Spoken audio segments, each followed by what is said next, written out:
नमस्कार दोस्तों, स्वागत है आपको अपने YouTube channel IAS PCS solution पर। हम यूपीएससी का प्रीवियस ईयर क्वेश्चन देख रहे हैं। इसमें हम आगे के प्रश्नों को कंटिन्यू करते हैं।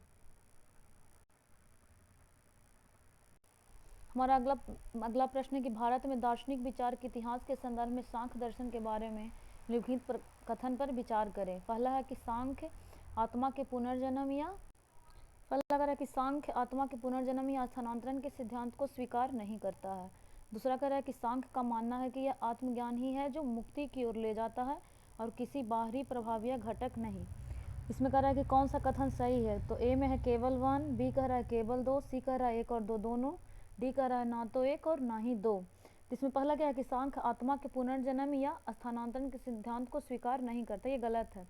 ये स्वीकार करता है। अन्य धर्मों के विपरीत ये पुनर्जन्म और आत्मा के स्थानांतरण के सिद्धांत को स्वीकार करता है।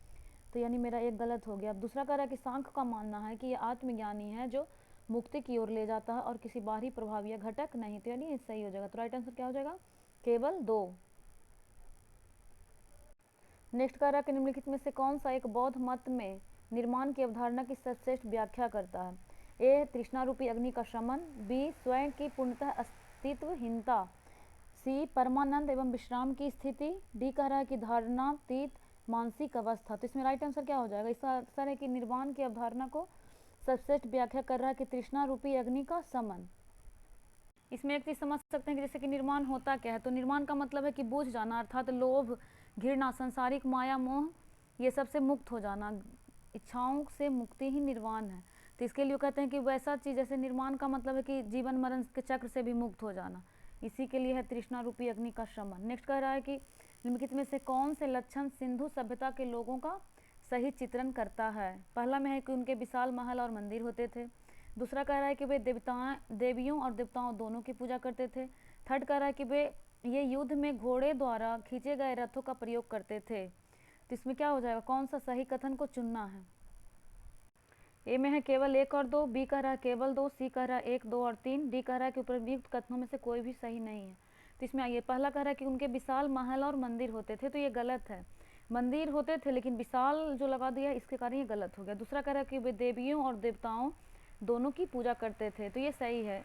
इसमें देखते होंगे कि जैसे मातृ देवी की पूजा की जाती थी, साथ ही है कि ये पुरुष देवता दोनों की पूजा की जाती है, इसलिए आंसर हो गया। इसमें थर्ड कह रहा है कि ये युद्ध में घोड़े द्वारा खींचे गए रथों का प्रयोग करते थे। तो ये गलत है। घोड़े द्वारा खींचे गए रथ का प्रयोग नहीं करते थे। हालांकि इसमें एक चीज़ देख सकते हैं, जैसे कि इंडस वैली सिविलाइजेशन में स्थल एक था सुरकोटदा। तो यहाँ से कुछ अस्थियाँ मिली हैं घोड़े के, लेकिन व्यापक रूप से घोड़े के साक्ष्य नहीं मिलने के कारण ऐसा माना जाता है कि इंडस वैली सिविलाइजेशन में ये घोड़े से परिचित नहीं थे। इसका राइट आंसर क्या हो जाएगा? यानी 1 और 3 गलत है, केवल 2 इज राइट आंसर। अगला प्रश्न है कि निम्नलिखित में से कौन से कथन जैन सिद्धांत के अनुरूप हैं। पहला है कि कर्म को विनिश्चित करने का सुनिश्चित मार्ग तपश्चर्या है। सेकंड कह रहा है कि प्रत्येक वस्तु में, चाहे वह सूक्ष्म कण हो, आत्मा होती है। थर्ड कह रहा है कि कर्म आत्मा का विनाशक है और अवश्य इसका अंत करना चाहिए। पूछ रहा है कि नीचे दिए गए कूट का प्रयोग कर सही उत्तर चुनिए। ए ऑप्शन है केवल 1, बी कह रहा है केवल 2 और 3, सी कह रहा है केवल 1 और 3, डी कह रहा है 1, 2 और 3। तो इसका राइट आंसर क्या हो जाएगा? इसका राइट आंसर हो जाएगा डी, 1, 2 और 3 दोनों सही, तीनों सही है। इसमें पहला में क्या था कि जैन सिद्धांत के अनुरूप है, तो कर्म के विनिष्ट करने का सुनिश्चित मार्ग तपश्चर्या है। दूसरा था कि प्रत्येक वस्तु में, चाहे वह सूक्ष्मतम कण हो, आत्मा होती है। थर्ड कह रहा है कि कर्म आत्मा का विनाशक है और अवश्य इसका अंत करना चाहिए। तो इसका तीनों आंसर जो है वो जैन सिद्धांत के अनुरूप है। अगले प्रश्न पर चलते हैं कि भारतीय शिला वस्तु के इतिहास के संदर्भ में निम्नलिखित कथनों पर विचार कीजिए। पहला है कि बादामी की गुफाएं भारत की प्राचीनतम अवशिष्ट शैलकृत गुफाएं हैं। 2 कह रहा है कि बराबर की शैलकृत गुफाएं सम्राट चंद्रगुप्त मौर्य द्वारा मूलतः आजीविकों के लिए बनवाई गई थी। थर्ड कह रहा है कि एलोरा में जो मंदिर है वो गुफाएं विभिन्न धर्मों के लिए बनाई गई थी। पूछ रहा है कि उपर्युक्त कथनों में से कौन सा सही है। ए में केवल 1, बी कह रहा है केवल 2 और 3, सी कह रहा है केवल 3, डी कह रहा है 1, 2 और 3। तो इसमें क्या हो जाएगा? जैसे बादामी की गुफाएं भारत की प्राचीनतम अवशिष्ट शैलकृत गुफाएं हैं, तो ये गलत है। सबसे प्राचीनतम अवशिष्ट शैलकृत गुफाएं कौन सा है? जो बड़ावर वायम, जो बिहार में के बड़ावर में है, बरावर बिहार में जो है। ये किसके द्वारा बनाया गया था? तो अशोक के काल में बना था। यानी कि एक जो है वो गलत हो गया। दूसरा कह रहा है कि बराबर की शैलकृत गुफाएं सम्राट चंद्रगुप्त मौर्य द्वारा मूलतः आजीविकों के लिए बनवाई गई थी। तो आजीविकों के लिए बनाया गया था, लेकिन चंद्रगुप्त मौर्य द्वारा न बनवाकर अशोक द्वारा बनवाया गया था। इसमें क्या हो जाएगा, अशोक, तो यानी ये भी गलत हो गया। थर्ड कह रहा है कि एलोरा में विभिन्न गुफाएं विभिन्न धर्मों के लिए बनवाई गई थी, तो ये सही है। तो इसका राइट आंसर क्या हो जाएगा, केवल 3। अब इसमें देखिए कि जैसे एलोरा की जो गुफाएं हैं, इसमें कितने टोटल कितने गुफाएं थे। सबसे पहले था कि इसको बनवाया किसने था, तो इसको राष्ट्रकूट द्वारा बनवाया गया था। एलोरा की गुफाएं राष्ट्रकूट द्वारा बनवाई गई थी। कहाँ है, औरंगाबाद महाराष्ट्र, औरंगाबाद महाराष्ट्र। उसके बाद इसका निर्माण कब हुआ था, तो 7वीं से लेकर 9वीं शताब्दी से के बीच हुआ था राष्ट्रकूट द्वारा, तो बता दिए। इसमें टोटल कितनी गुफाएं हैं, इसमें टोटल 34 है, जिसमें देखिएगा कि जैसे 1 से 12 जो है, एक सेकेंड, टोटल 34 है, जिसमें 1 से 12 जो है वो किसके लिए है, तो 1 से 12 हो गया आपका बौद्धों के लिए, बौद्ध के लिए। उसके बाद आ जाइए 13 से 29 जो है वो हिंदू के लिए है। उसके बाद 30 से 34 जो है वो जैन के लिए है। यानी कि एलोरा में गुफाएं विभिन्न धर्मों के लिए बनवाई गई थी, ये राइट आंसर हो जाएगा। नेक्स्ट करा कि भारत की यात्रा करने वाले चीनी यात्री ह्वेन-सांग ने तत्कालीन भारत की समान दशाओं और संस्कृतियों का वर्णन किया है। इस संदर्भ में निम्नलिखित में से कौन सा कथन सही है। एक कह रहा है कि सड़क और नदी मार्ग लूट माट से पूरी तरह सुरक्षित थे।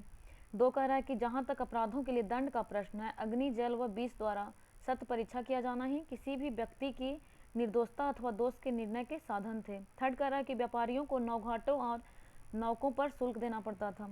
नीचे दिए गए कूट का प्रयोग कर सही उत्तर चुनना है। केवल ए में कह रहा है केवल 1, बी कह रहा है केवल 2 और 3, सी कह रहा है केवल 1 और 3, डी कह रहा है 1, 2 और 3। तो इसका राइट आंसर क्या हो जाएगा। जैसे पहला में है कि सड़क और नदी मार्ग लूटपाट से पूरी तरह सुरक्षित है, तो ये गलत है, क्योंकि इसने सड़कों, जैसे ह्वेन-सांग जो था, इसने बताया था कि सड़कों को पूर्णतः सुरक्षित नहीं कहा, क्योंकि वह स्वयं भी लूट का शिकार दो बार स्वयं हो चुका था। इसलिए बोला कि लूटपाट, ये सड़क और नदी मार्ग लूटपाट से पूरी तरह सुरक्षित नहीं थे, यानी ये गलत हो जाएगा। तो 1 कटा 1 कटा 1 कटा, यानी केवल 2 और 3 सही हो जाएगा। कि जैसे जहां तक अपराधों के लिए दंड का प्रश्न था, अग्नि, जल व विष द्वारा सत्य परीक्षा किया जाना ही किसी भी व्यक्ति की निर्दोषता अथवा दोष के निर्णय के साधन थे। थर्ड कह रहा के व्यापारियों को नौघाटों और नौकों पर शुल्क देना पड़ता था, और ये इसी के बारे में कहा था कि जिससे राजाओं को पर्याप्त धन प्राप्त होता था और उसी से राजपाट चलता था। इसमें एक चीज और देख सकते हैं, जैसे कि ह्वेन-सांग के बारे में थोड़ा सा देख सकते हैं। तो सबसे पहले हो गया कि ह्वेन-सांग किसके काल में आया था, तो हर्ष के काल में आया था, 7वीं सदी में।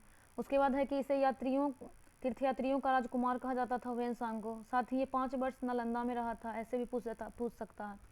इसने हर्षवर्धन के काल में आया था और नालंदा विश्वविद्यालय में रहकर शिक्षा प्राप्त किया था। इसकी यात्रा विवरण का नाम क्या है ह्वेन-सांग का, देख सकते हैं, जैसे CU की नाम था।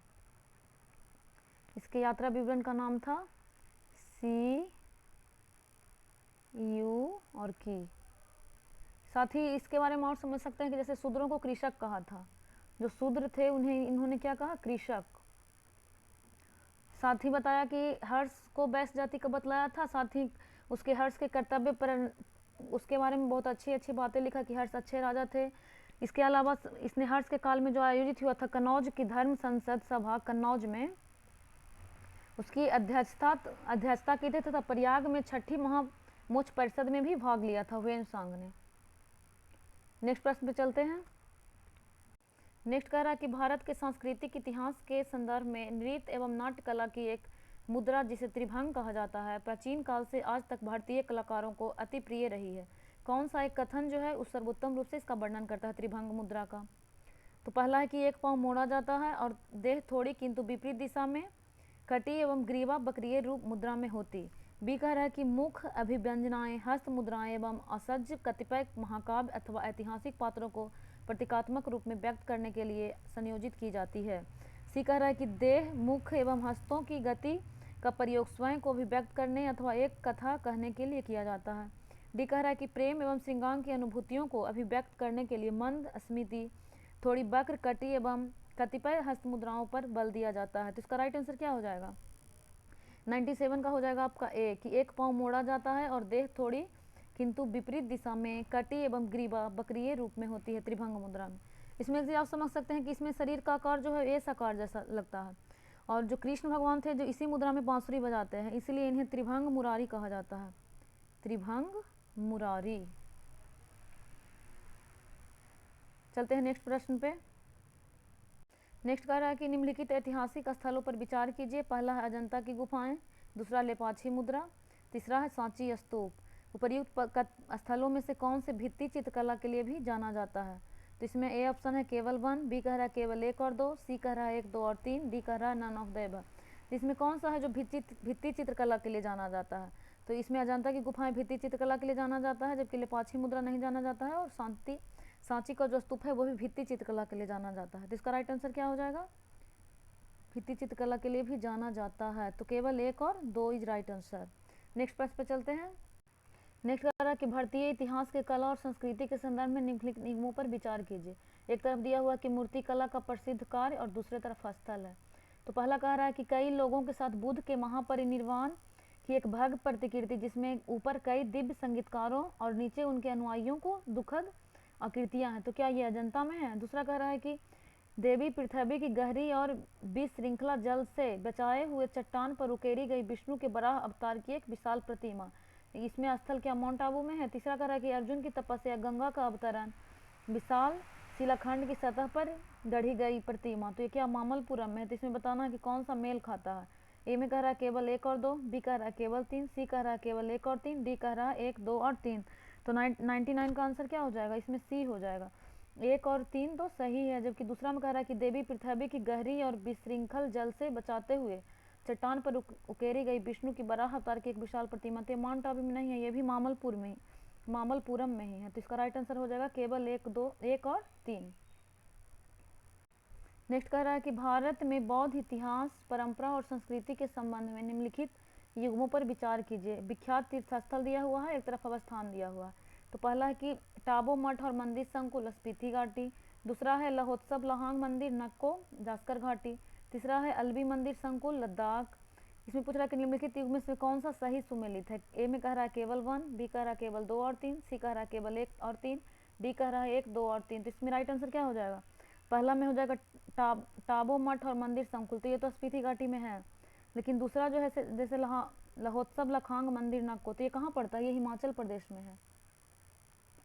जबकि जास्कर घाटी कहाँ पड़ता है? आपका J&K जम्मू कश्मीर में। तो ये गलत हो गया ये स्थल। तीसरा कह रहा है कि अल्बी मंदिर संकुल लद्दाख में, तो ये भी सही है। तो इसका राइट आंसर क्या हो जाएगा? केवल 1 और 3। इसमें कुछ और मठ आप देख सकते हैं, जैसे पहला हो गया थिकसे मठ, ठीक से, तो ठीक से का मठ कहाँ पड़ता है? तो ये लद्दाख में है, लद्दाख। उसी तरह पूछ देता है कभी कभी हेमिस,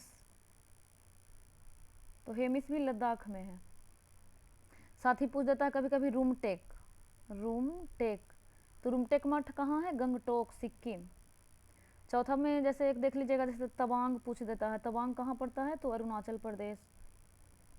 उसी तरह पूछ देता है कभी कभी बोधिमंडा बिहार, तो बोधिमंडा बिहार आपका बोधगया बिहार में है। मिलते हैं अगले प्रश्नों के साथ नेक्स्ट लेक्चर में। धन्यवाद।